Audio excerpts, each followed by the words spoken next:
Hi, and welcome to the Let's K12 Better podcast. This podcast is a project between Mama of All Kids and her kids. Hi!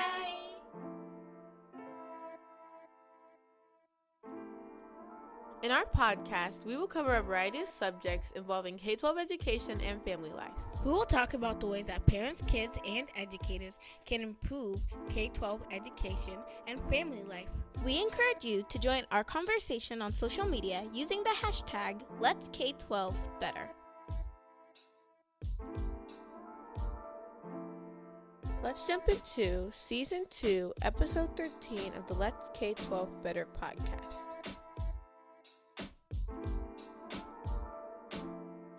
A year ago, we discussed the importance of celebrating Juneteenth and commemorating the struggle for freedom and liberation of all people.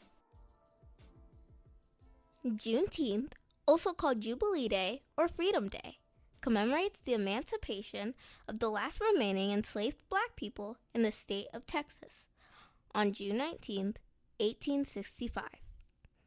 Juneteenth is significant because after the Emancipation Proclamation was signed on New Year's Day of 1863, it took 2.5 years for all enslaved Blacks in the Confederacy to be liberated. That means a large population of enslaved people continued to labor for 2.5 years after they were deemed free.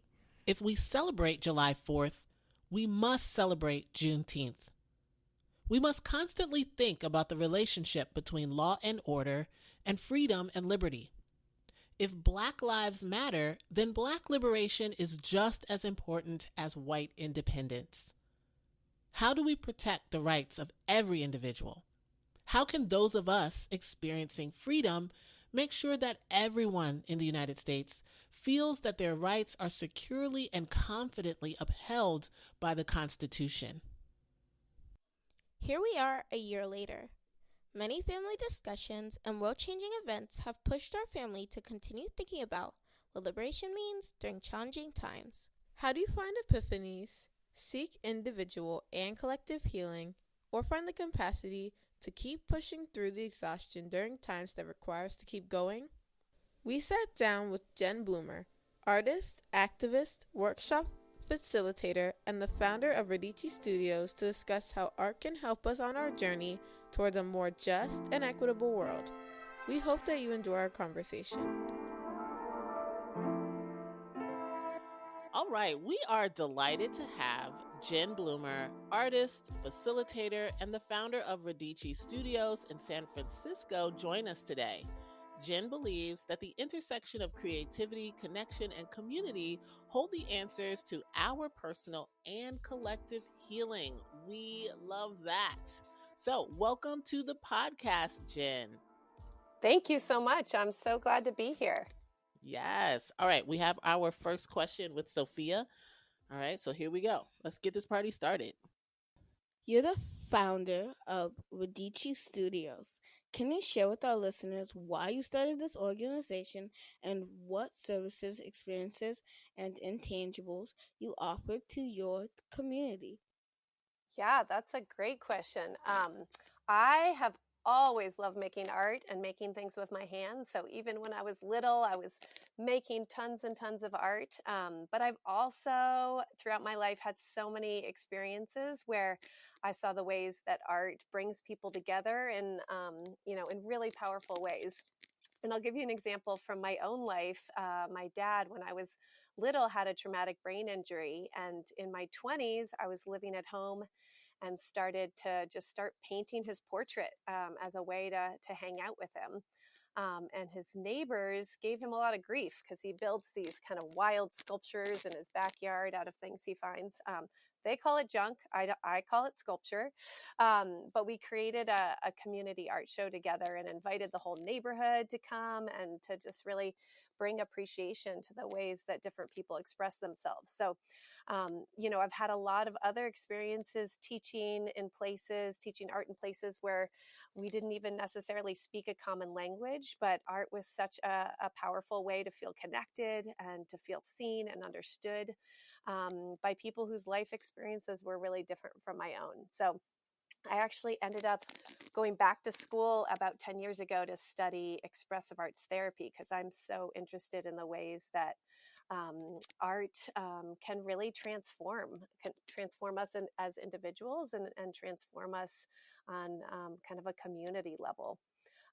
But to get to your question, I started Radici Studios in 2017 with a focus on using art to create change on a number of different issues I care a lot about, but could probably be summarized in just thinking about respecting and caring for the earth and respecting and caring for each other and working to combat injustice. So I do this through creating my own art, through collaborating with others and facilitating classes. I teach an online class twice a year called Raising Anti-Racist Kids Through Art for parents and educators. And it's largely inspired by my own journey of being a white woman raising two multi-ethnic mixed race kids. And this spring, I am organizing a series called Deepening Your Anti-Racist Journey Through Art. So each week there's a different co-facilitator, and we're focusing on topics like identity, building community, resilience. And each class is super unique based on the collaboration.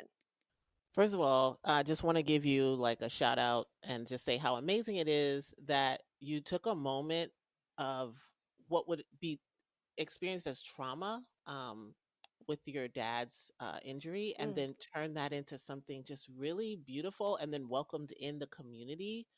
So I just want to just want to make sure that folks heard that part, like how as humans can take these moments in our lives and have them inspire us and lead us on our path toward our path. So yeah, totally. yeah. I feel like it either brings you down or lifts you up. You have to make a choice, right? Absolutely. And we will talk a little bit more about the awesome workshop series that you have a little bit later in this episode. Garvey's going to dig a little bit more into the art and activism of it all. So, Garvey. You're an artist and activist. What motivates you to do this work? What have you learned along the way, and what keeps you going during moments where there's a collective outcry for justice? You all ask such amazing questions. Yeah, so my kids are such a big motivator for me in this work. My kids and all kids. I grew up with 15 younger cousins, so kids have been around me my whole life. And as a teacher, I just have felt so inspired by the insight kids have brought into my life. There are so many hard lessons I feel like I've learned along the way. And as a white woman, I've unintentionally said and harmed people without knowing it, or sometimes it's more like I've not said anything at all, and in a moment when I should have spoken up. And I think I've learned that I just have to keep pushing myself to keep learning and growing and doing better the next time, and really to keep showing up. I have this kind of mantra in my head of like, just keep showing up, because that's really what I want my kids to learn how to do as they get older. They're 7 and 3 right now, and I also think, you ask about the collective outcries for justice, which I think are so motivating and important. But I think it's going to take kind of a lifelong, sustained effort for things to shift. So we can't wait till we've got it all figured out, and we've got to keep showing up. I love that. I love keep showing up. Honestly, you should like turn that into a t-shirt with some bags. You know Yes, what I'm yes, saying? Like, exactly. I'm sorry, Jen. Like, there you go. Yes. That's a whole line for you. Please do that. I'll buy a couple shirts or whatever. But Amazing. like, listen, keep I showing up love because it. that's really what we need. Hmm. We are right now. We're recording right after the 1 year anniversary of George Floyd's murder. Um, and this episode will be released probably in a week. But I think that that's something that communities of color have been asking, especially their white allies to do, is just to keep showing up. So I just Hmm. love that you highlighted that. Hmm. And speaking about, let's have Naima, I guess, talk a bit more about like how we work together. Your work facilitates community connections and collective healing through creative expression. What do you think draws people to this kind of experience? What would you say to convince someone to join you at a workshop if they weren't sure this was for them? It's so funny because so many adults tell me that they can't make art. And usually it's because some art teacher or their parents or some person in their life told them, you're not good at art. You can't make art. And then they stop. They never come back to it again. And I think, we as humans, we all have creativity inside of us. And it shows up in totally different ways. You can be a creative scientist, you can be a creative astronaut, you can be a creative mathematician. And I think creativity brings life, brings innovation, brings outside of the box thinking to every profession, not just if you grow up and become an artist. And I think creativity kind of makes us feel more human. It makes us feel amazed by one another, more in community with one another. And especially in the last year, I've watched a lot of people read books on anti-racism and try and understand it with their heads. But really, I think creativity allows us to connect more with our heart. And that to me is where real change happens. So I think that connection is really such an important piece of this. And I think making art is really fun. I'm totally biased, but I think, finding joy and finding things that bring joy in this kind of hard work of looking at these changes, this change that needs to take place inside ourselves and inside our communities. Finding that joy is what's going to keep it sustainable and ongoing. Because if you can't find that peace, then you're going to get burnt out and have a hard time moving forward and have a hard time showing up. Yeah. Well, we have a few artists here who, they definitely love creating. So I'm really, really excited for your series, just me personally, for that element of the reason why we do this. But also, let's talk a little bit about, like, as someone digs into beginning to explore what's inside, Mm. it's not always happy feelings, Yeah. right? So Sophia has a great question for you about that. As people begin to explore often deep emotional wounds or even new and expansive ideas, what recommendations do you have as they connect to their creative selves on a justice oriented collective healing journey? Whew, such a good question. I think the first thing we need to do when looking at any emotional wounds is to make sure we're resourcing ourselves. So, finding community, finding other people who we can talk to when hard things come up, and paying attention to what helps you feel supported, what helps you feel good, and making time and space for it. For me, I have a couple friends who I can really go deep with, who really get me, who can really hold me when I'm having a hard time, who know, my history, who know what I struggle with. Also, just being with my kids makes me super present, and just their kind of joy at really looking at that, butterfly that landed on that rock and the colors it has, and generally being in nature are things that help me feel really grounded. But everyone's got, their own things, and I think recognizing what those pieces is so important before delving into hard work like this. And creativity is all about putting things out there in the world and expressing yourself in some way, so it can feel vulnerable, right? You're sharing your voice, you're sharing something that only you have explored. So at the same time, I feel like anytime you go listen to music and somebody's singing, or if you go to a museum, anytime I see somebody kind of putting themselves out there and sharing, what they have to say with the world, it feels like it gives me permission to do the same.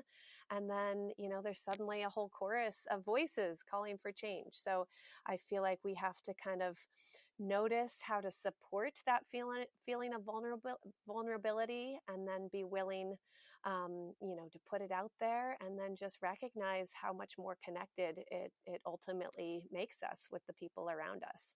Yes, I love that so much. I love also that, you're kind of talking about this relationship, which for us, the whole social emotional learning component is like going off in my head right now, Hmm. where like you are taking this step outside yourself to share your feelings, to share your thoughts, your ideas, the beauty that you have within with a community of folks in a trusted and safe way. Mm. Sometimes you don't know it's safe or not yet, Yeah. right? Yes. Yeah. And then and then like they have a responsibility, to then honor that, right? Yeah. So I really appreciate you just highlighting that. Garvey, you have our next question. We want to speak directly to our parents and educators right now. Can you talk about how to use art to create spaces that feel open and expansive when having tough conversations? Yes. One thing I find so powerful about art is that unlike a conversation where somebody says something, then somebody responds. The other person responds back and forth. It's like, watching a ball go back and forth across a court or something. But when you have art in the mix, when you're both creating next to each other, there's a lot more spaciousness in the conversation, which I think is so helpful when you're having hard conversations. And also, some kids, some adults even, they process things not through words, not through talking about it or writing about it. And I think the powerful thing in art is that it allows for new insights to come up. So I do think one of the things that's really important for parents and educators to remember is to not have an agenda when making art. Sometimes that's something that gets lost, of like really paying attention that this is a process, and you're not full speed ahead. It has to look a certain way. I think that can kind of ruin the spaciousness that art can offer, the surprises that come along. And I also think it's, kind of the way that life unfolds. You're making something and things don't go as planned. Maybe mistakes happen. The glue drips a certain way. The materials do something you didn't think. And it's such a powerful learning moment. And I've had a lot of moments when I'm doing art with my 7-year-old daughter, and something goes, really in a different direction. It goes, the thing doesn't attach the way we thought. And then she starts making a doorway, and it leads into this whole different experience with it. So I think that can be a hard thing to remember as well, but that it really ultimately leads to new ways of seeing something, to new creations, really. And speaking of which, you and I are going to do something super cool together, which I'm so excited about, to hopefully provide these kinds of experiences and opportunities for families. So, Naima, you want to ask the next question? You and my mom have a session to commemorate Juneteenth, the June 19th holiday celebrating the emancipation of enslaved people. Can you both talk about what that will be like and what you hope folks will walk away with? Okay, I will. I guess I'll go first. So this is going to be super amazing. I am just thankful that I was connected with Jen through a mutual friend of awesomeness, to provide this kind of opportunity. We will be thinking about like what does liberation mean, right? And thoughts about liberation versus freedom. Definitely framing that conversation from the standpoint of enslaved people, where you know that freedom exists, but there's still barriers to experiencing the fullness of liberation, right? Also, like thinking about, how do we communicate ideas of liberation and freedom to others? So this will be, just a one, in my opinion, I hope, right? Like we'll get a little history lesson, and then we'll talk about like what is history, and like how does history also frame in our own experiences, frame what how we view freedom and liberation and emancipation. Yes, I'm so excited about it. I can just reiterate how glad I am to get connected to you, Amber, and your amazing kids. And yeah, it's going to be taking place on Saturday, June 19th. Whoop, whoop. Juneteenth. woo woo, at at 10 a.m. And the sign up is at radicistudios.com. You can click on the workshops tab. And I know for some folks that's a challenging time, so the recording is sent, will be sent even if you can't make it. There's a sliding scale so that folks can participate at different levels. The base price is $25, but it's $15 reduced price and $35 abundance price if you have extra to share with others who want to participate. And it's open to all ages and recommended for kids 7 and up. So I'm so looking forward to it. My 7-year-old is going to join us, and I really can't wait to, and hopefully have we've got a great group signed up already, and can't wait to invite more folks to join. And this is a virtual experience, y'all. So, like, anyone, anywhere, any what, like, should definitely sign up and join. This is going to be a wonderful community type of experience. We will have opportunities for you to connect with other people. And it's also not just like the kids making art and like you're observing. No, this is literally you're going to be doing this and going through this experience as a family with your child. So I think this will be really beautiful. And I'm just thankful, Jen, that like you're in my life now. This is so amazing. Oh my gosh, me too. I keep telling everyone I know about this. I'm like, it's gonna be so cool. Yes. And please, also the thing to mention too, even if you don't have kids, please join. It is really for all ages. So, educators, parents, others who want to learn more about Juneteenth, it's really appropriate for all. Yes, yes. Sign up, y'all. Y'all better sign up. Here we go.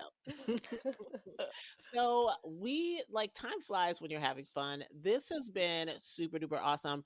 Where can everyone find you, right? Like you've said your website. Please say that again. Please give the web address again. But what are some other places that folks can find you, connect with your work, learn more about you?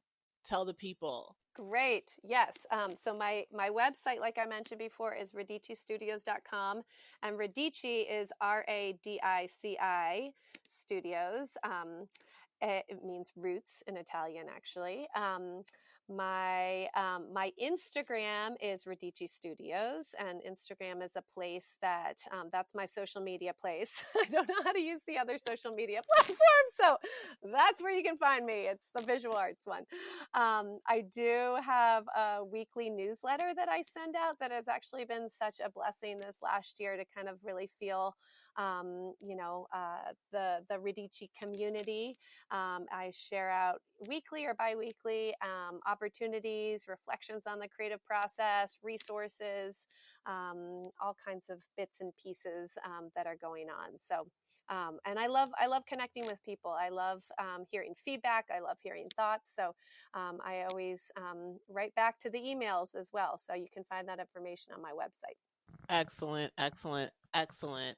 Well, again, Jen, like we've packed so much awesomeness and such a really compact, amazing discussion today. I just want to thank you so very much for taking time to hang out with us. I cannot wait to hang out with you on Juneteenth and have this really beautiful experience with you and your community.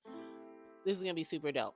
So thank you so very, very much. Well, and thank you. And Sophia, Garvey, and Naima, you are incredible. You really inspire me. I'm like, if I was like that when I was your age, man, the places you'll go. So thank you all so much for having me on here. And I'm so inspired by the work you all are doing.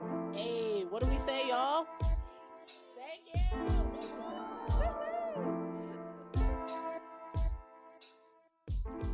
If you enjoyed this conversation, please follow Jen Bloomer on Instagram at Radici Studios. That's RADICISTUDIOS.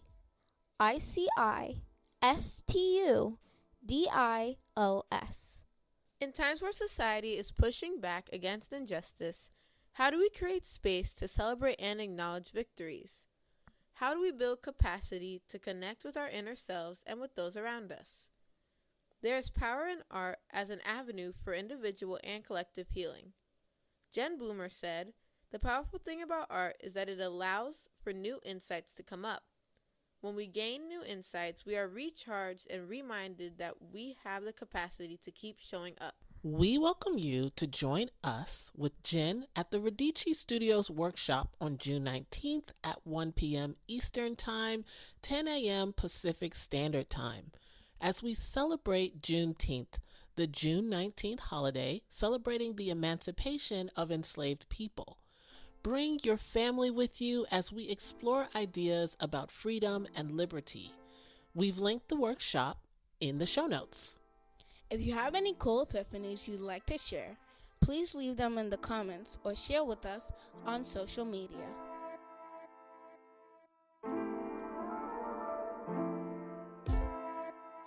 Each episode, we will share quotes that we find inspirational.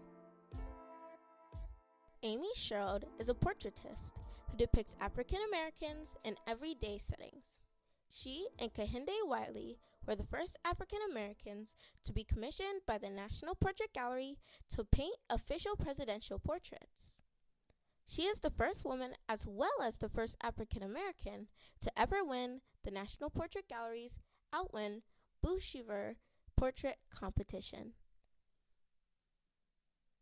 Her quotes: Imagination allows you to bend the rules of the temporal world. I'm painting the paintings that I want to see in museums, and I'm hopefully presenting them in a way that's universal enough that they become representative of something that's different than just a black body on a canvas. Why can't I make up my own characters and paint the people I want to see in the world?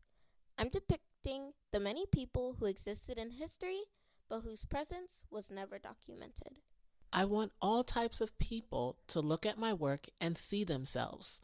Just like I watch a Reese Witherspoon movie as a black woman and can empathize with her because we have had to internalize whiteness in that way to survive.